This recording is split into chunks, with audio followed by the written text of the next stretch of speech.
검찰이 김태우 수사관에 대한 감찰 결과 비위 의혹이 모두 사실로 확인됐다며 해임을 요청하기로 했습니다. 한국당은 청와대가 환경부 산하 공기업 등의 주요 임원 성향을 분석한 이른바 블랙리스트를 작성했다고 주장하면서 새로운 의혹을 제기했습니다. 오늘 정치와호 장룡, 더불어민주당 박범계 의원 그리고 자유한국당의 김영우 의원과 함께 이야기 나눠보겠습니다. 두 분 안녕하십니까? 네, 반갑습니다. 안녕하세요. 네, 안녕하세요. 네. 자, 박 의원님 먼저 김태우 수사관 비위 의혹 이게 크게 보면 네 가지였습니다. 대검 감찰 결과 모두 사실이라고 지금 나왔어요. 예, 그렇습니다. 네. 이번 감찰 결과 내용 항목을 다 시간이 없으니까 다 짚을 수는 없지만 제가 경악을 금치 못한 내용은 정보를 수집하는 데 있어서 뭐 골프를 칠 수 있다고 생각을 해요. 네. 그런데 정보 제공자로부터 골프 향을 접대받는다. 이 얘기는 정보를 제공하는 사람부터 무언가 청탁을 받아서 정보 제공 자체가 상대방을 어떻게 뭐 속된 표현으로 죽이기 위해서 그렇게 했을 가능성이 높다. 그것은 있을 수 없는 정보 수집 방법이거든요. 네네. 또 하나는 그 문제의 그 건설업자 최모 씨 있지 않습니까? 네네. 그 최모 씨로부터도 무려 5번의 골프 접대를 지금 받았다는 거예요. 단순한 지인이 아니라고 그게 나왔어요. 아닐 그죠? 뿐더러 네. 심지어 이번 그 특감반을 가는데도 인사청탁을 최모 씨한테 했다. 그 대목에서는 정말 입이 다물어지지 않아요. 네. 그렇다면 이 사람의 비위를 숨겨주기 위해서 본인이 생산했던 첩보와 관련해서 경찰청 특수수사과에 가서 과장하고 전형 약속을 하고 그 하명대장 내놔라. 아, 이런 사람은 제가 정말 제 경험상 이런 사람을 접하는 것은 처음입니다. 그리고 공무상 비밀 유지 의무 이 부분도 사실은 감찰본부에서는 비위라고 이제 인정을 그렇습니다. 했어요. 뭐 그거는 뭐 이미 처음부터 우리 법조인들 사이에서는 이것은 뭐 당연히 공무상 비밀 누설이 당연히 성립이 되고 그것만으로도 징계감인데 제가 말씀드린 것은 그 전에 이 공무상 비밀 누설의 한 동기가 되는 그 최모 씨와의 유착 관계라든지 또는 정보 제공업자들이 아니겠습니까? 네. 그 사람들과 유착 관계는 상상을 불허한다. 그렇게 말씀드릴 수 있겠습니다. 감찰 결과에 대해서 어떻게 생각하십니까? 지금 수사 의뢰는 안 했어요, 근데. 예, 뭐 전형적인 꼬리 자르기죠. 그러니까 이제 박범계 의원님 말씀대로 이 김태우라고 하는 감찰반원은 굉장히 문제가 좀 많아 보여요. 네. 제가 봐도 문제가 많습니다. 하지만 문제가 많은 사람이 민간 사찰을 해도 그 민간 사찰에는 문제가 있는 겁니다. 그렇기 때문에 김태우 감찰반원의 개인 비리나 비위하고 그 사람이 민간인 사찰을 또 청와대에 근무하면서 말이죠. 감찰반원으로서 민간 사찰을 했다고 하는 것은 전혀 별개의 문제입니다.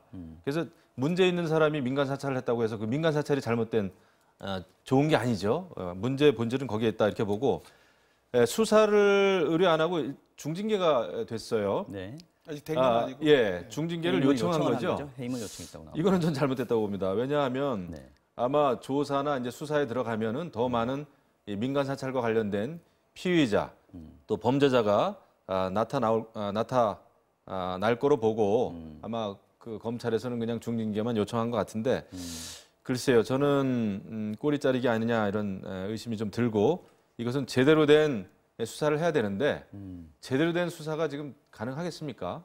청와대 민정수석실에 속한 감찰반원이 민간 사찰을 한 건데 그래서 이제 저희는 국정조사와 특검이 아니고는 안 되겠다라고 하는 생각을 강하게 가지고 있는 거죠. 수사 의뢰를 안 한 게 지금 이제 고발 사건들이 있으니까 거기 그렇죠. 하다 보면 자연적으로 수사가 이루어지지 않겠느냐 이런 얘기도 대검 좀... 감찰본부의 역할은 이 사람이 지금 그 제기됐던 비위 혐의에 대해서 감찰해서 징계 사항이 되느냐라는 것이 역할이지.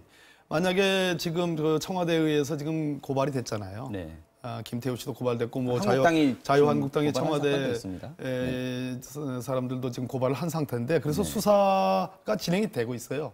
청와대에 대한 압수수색도 지금 있었지 않습니까?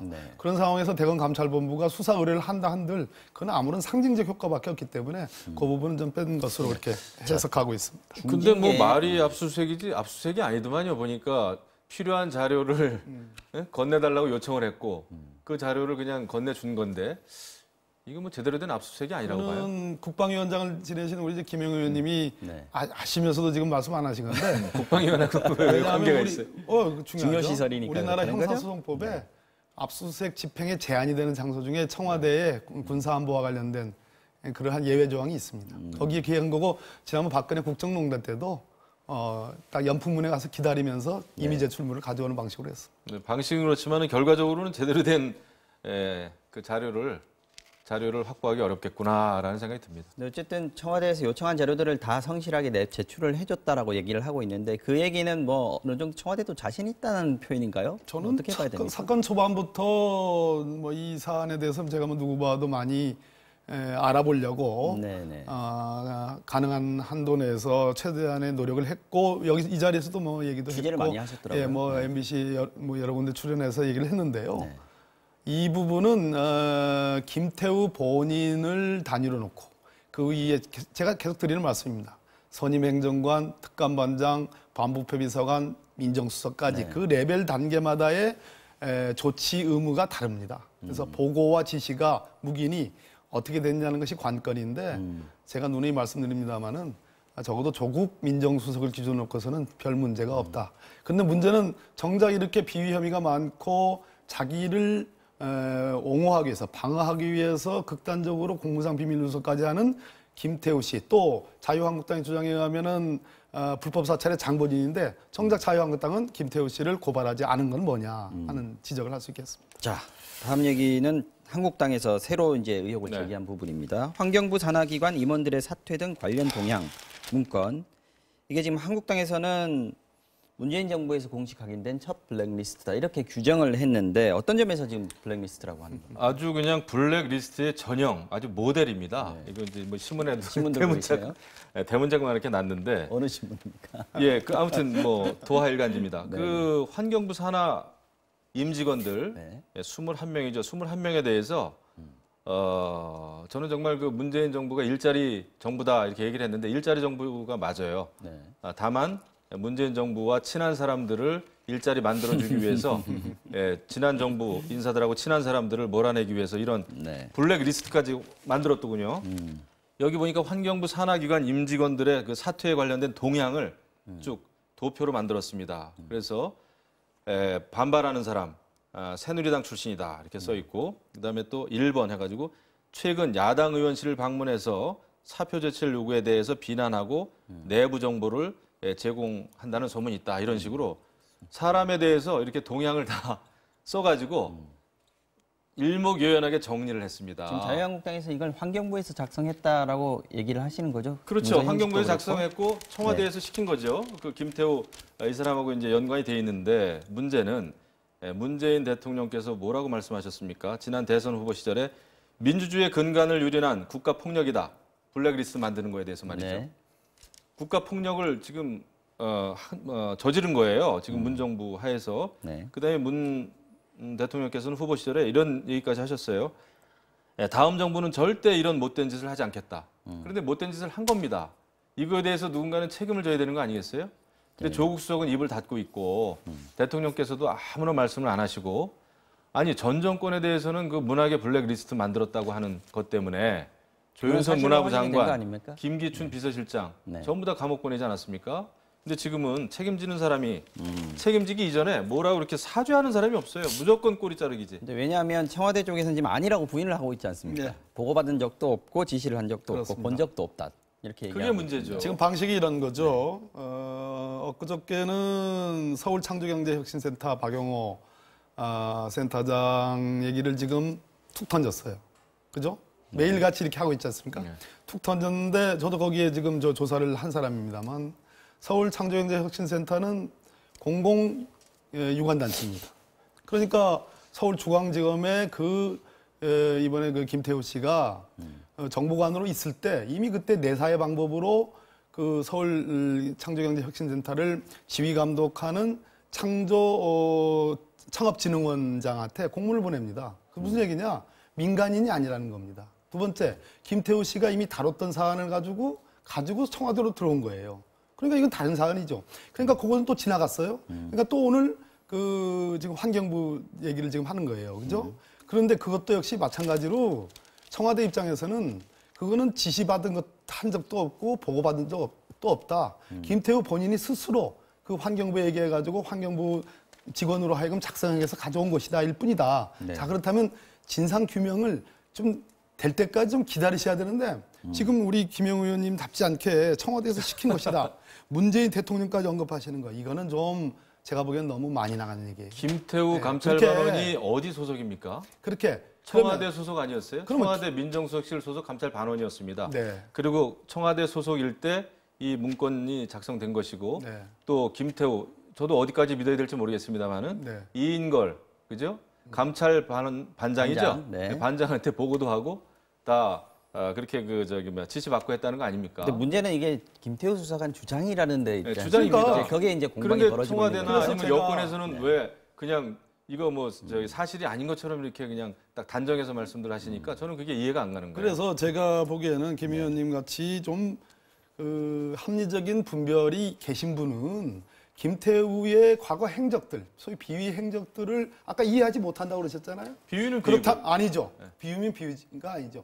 사람의 진술을 평가할 때는 그 사람의 전 인격에 기초해서 평가를 하는 겁니다. 그럼 그 사람의 비위가 보통 사람으로서는 할 수 없는, 보통의 감찰반원으로서는 할 수 없는 골프 7번, 5번, 심지어 그 정보를 제공한 사람한테 밥을 사줘도 시원찮마당에 오히려 접대를 받는다. 그렇다면 그 사람의 말은 신빙성이 없는 거예요. 그래서 그걸 우리가 기초로 조사를 해서 해보자는 거 아닙니까? 그래서 조사는 좋다 이겁니다. 그래서 지금 운영위원회 조사가 열어가지고 조국 나와서 얘기하라는데 왜 안 나옵니까? 수사가 진행되죠. 국회의원들에게 조사를 시킨다고 그래가지고 이게 정쟁만 되지 제대로 조사된 그 적이 청와대에 있어요. 저는 핑계라고 봅니다. 이제 말 그래서- 나온 김에 조국 수석이 지금 뭐 1차 수사가 종료되면 기꺼이 국회에 나가서 답변을 하겠다 이렇게 의사를 이석현 의원한테 밝혔다 이런 얘기가 네, 있더라고요. 진전된 얘기죠. 네. 그러니까 그동안에는 민정수석이 국회 운영위에 나온다는 것이 불가하다라는 그런 완고한 입장이었습니다. 네. 그런데 이번에 본인이 지금 형사 고소까지 고발까지 당한 상태에서 어쩌면 조사를 받아야 되는 입장일 수도 있는데 그 전에 그러한 상황에서 국회에 나가가지고 질문에 답하는 것은 적절치 않다. 그래서 그것이 끝나면 1차 수사 결과가 나오면 본인으로서 얼마든지 국회 나와서 해명할 것이 있으면 해명하고 말씀드리겠다 얘기했습니다. 그 정도면 합리적인 거 나는 근데 저는 이제 합리적인 의심을 하는 거고요. 조국 수석에 대해서 이해를 제가 못 하겠는 게 그것도 왜 그 여권 의원님하고 전화 통화를 해가지고 예? 1차 조사가 끝나면 나가겠다 이렇게 얘기했다는 거 아니죠? 그렇게 얘기했다는 거 아닙니까? 그럼 야권 의원님이 좀 친하시니까. 물어봐 주시지 아니, 그러면 대답을 국민들 해줄 앞에 텐데. 나와서 사죄하고 이 같은 일이 벌어진 데에 대해서 민정수석으로서 다 민정수석실에서 일어난 일 아닙니까? 여태까지 모든 일들이 감찰반원 사건도 그랬고 여태 계속 누적돼 왔던 인사 참사 문제도 그랬고 근데 조국 수석은 그런 데에 대해서는 일체 입을 다물고 있고 뭐 여당 의원님하고 전화로 했다?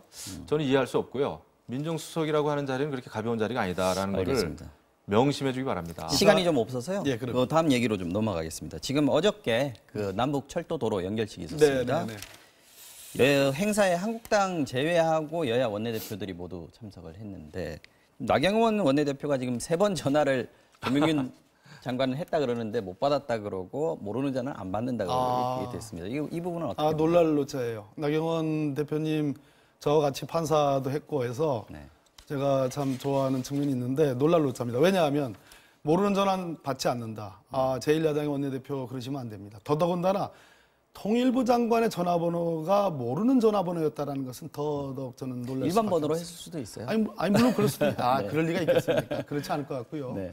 그것보다 더 중요한 것은 어찌됐든 정쟁을 하고 서로 정치적 공세와 방어를 할 수 있습니다. 그러나 남북 철도 도로 연결은 이것은 대한민국 우리 한반도의 소위 분단과 해방과 그다음에 6.25 동란과 분단의 역사 속에서 정말 수십 년, 70년, 60년 만에 오는 정말 대전환기에 그 아주 역사적인 이정표인데 이게 앞으로 철도가 연결되고 시베리아 철도로 연결되고 또 중국으로 연결돼서 모스크바를 경유해서 유럽까지 가면 그 경제적 효과가 오로지 철도 연결 하나만으로도 30년 동안 140조가 지금 네. 그러한 시너지 효과가 예상이 되는 이 중차대한 데서 적어도 일국의 제1야당 원내대표시면 다른 건 떠나서 대국적으로 대의적으로 국민적인 차원에서 저는 가시는 게 마땅하다. 근데 그러지 않은 점에 대해서는 유감입니다. 네. 근데 이게 착공식이었지만 사실 이제 바로 공사가 시작될 수는 없는 거고요. 그래서 나경원 원내대표 같은 경우에는 이 착공식을 지지율 떨어지니까 문재인 정부가 여론 조작용으로 만들어낸 행사다 이렇게 평가절하를 했는데 그거는 예측- 김영우 의원님 생각은 저도 여러 군데 착공식 가봤고 네. 착공식 기획도 해봤습니다만은 이런 착공식은 처음 봤어요. 그리고 사실 완전히 그 문재인 정권이 물론 쇼를 좀 많이 한다라는 이제 좀 그런 얘기가 많이 있지 않습니까? 솔직히 말하면 그런데 이게 쇼도 조금은 이해가 가야 되는데 이거 착공식이라고 해놓고 비슷한 생각이시네요. 철도 나경원 침묵 두 대표랑. 개 갖다 놓고 25분 동안 그냥 사인하고 돌아온 게 전부더라고요. 그리고 또 해프닝도 있었죠. 북한 철도성 그 부상이라는 사람은 뭐 통일 열망인지 통일 연방인지 이런 얘기를 해가지고 또 온 나라를 시끄럽게 했는데 네. 어쨌거나 북한의 비핵화가 전혀 진전되지 않은 상황에서 이렇게 철도 침묵 갖다 놓고 그냥 사인만 하고 돌아왔는데요. 이것도 딱 25분 걸렸더군요. 국제사회는 북한의 비핵화가 필요하다고 그래가지고 대북 제재 계속해야 된다 이렇게 얘기를 하고 있는 상황에서 우리가 사실 우겨가지고 이제 착공식을 했는데 착공식 아닌 착공식이 되다 보니까 굉장히 좀 허탈하게 된 겁니다. 그래서 이렇게 이런 그 착공식이 과연 남북 진정한 교류, 지속 가능한 평화 정착에 도움이 될 것인지 저는 좀 의심할 수밖에 없고요. 이 착공식의 진정성이 과연 있는 것인지 그냥 그 북한의 철도상 얘기만 듣고 온 것인지 정말 모를 일입니다. 박 의원님 말씀 듣고 마무리하겠습니다. 우리 김영 의원님이 그 사나워지는 것이 참 안타깝습니다. 왜냐하면 현실을 직시하는 것입니다. 제가 나경원 원내대표 모르는 전화를 안 받았다. 통일부 장관 3번 전화를. 거기에 대해서 제가 얼마든지 김영 의원님 표현처럼 그걸 아주 극단적인 용어로 할 수 있어요. 그러나 그건 실망스럽다 이렇게 표현했습니다. 근데 쇼쇼쇼 자꾸 이렇게 찾으시니까 김영 의원님 답지 않다. 저는 이렇게 되면은 이 좋은 프로그램에서 국민적인 설득력이 좀 없다는 생각을 들어요. 그래서 앞으로 우리가 뭐 오늘만 방송하고 끝날 일이 아니니까 제가 점잖게 말씀드리듯이 오죽하면 이랬습니까? 우리 김영 의원님도 그렇게 좀 해줬으면 좋겠습니다. 네, 뭐 미래를 위해서. 말씀의 취지는 알겠는데 오죽하면 이러겠습니까? 그리고 지금 온 그리고 국민이 문재인 대통령은 남북 관계에 대해서 또 비핵화에 대해서 적어도 또 한반도 안보에 대해서는 국민들이 아십니다. 굉장히 큰 우려를 하고 있기 때문에 말씀드리는 거예요. 문재인 그래서 대통령은 쇼하고는 먼 분이라는 걸 국민들이 다 알아요. 그렇게 자꾸 이렇게 쇼쇼쇼 이렇게 이 정도로 좀 곤란하다고 생각합니다. 이 정도로 하고 뭐 다 아래에서 저기 청와대 보좌진들이 하는 거겠지요. 탁현민 등등. 이 정도로 그게 하고 문제라는 다음 거예요. 주제로 넘어가야 될 것 같습니다. 시간이 지금 많이 지났고요. 두 번째 좋습니다. 주제로 얘기하겠습니다.